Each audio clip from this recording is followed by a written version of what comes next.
Bonjour à tous, voilà ma première vidéo donc, concernant ma chaîne philosophique qui a été créée donc, le jour de mon anniversaire, donc pour mes 40 ans aujourd'hui. Voilà, je vous remercie de m'écouter pour cette première vidéo. Donc, naturellement, qui concerne la philosophie.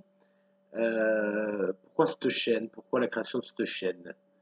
Tout simplement, j'avais envie de partager, en plus en ces moments assez obscurs, assez délétères, ma passion pour la philosophie qui date de 2-3 ans. J'ai commencé à lire donc les grands auteurs, les classiques on va dire, quelques textes. Puis je me suis rendu compte qu'il fallait lire les auteurs en entier. Rechercher aussi leur bibliographie, leur biographie, pour un petit peu comprendre dans quel état d'esprit ils étaient à leurs époques. Car il y a une certaine temporalité philosophique qui dure et perdure. Pour moi, la philosophie est un état d'esprit. On peut dire qu'on est philosophe.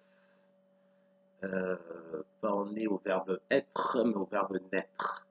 La philosophie, c'est quoi? On dit tous que c'est la sagesse, que c'est.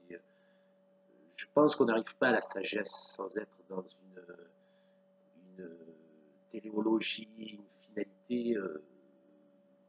On devient,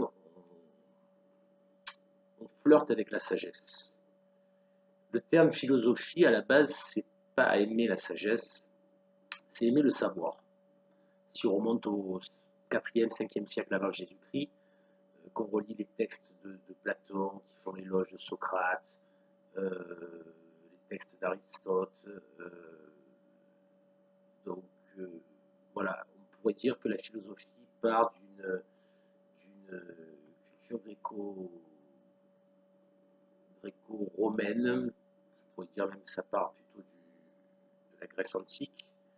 Puis il y a eu un cheminement aussi, une philosophie indienne, une philosophie asiatique, mais tout corrobore quand même. Quand on lit un peu les textes, on se rend compte qu'il y avait une fascination donc, pour l'être, pour l'ontologie, pour la métaphysique,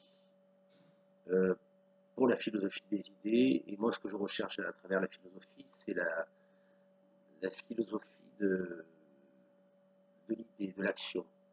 Voilà. Donc j'espère que pour cette première vidéo, voilà, je suis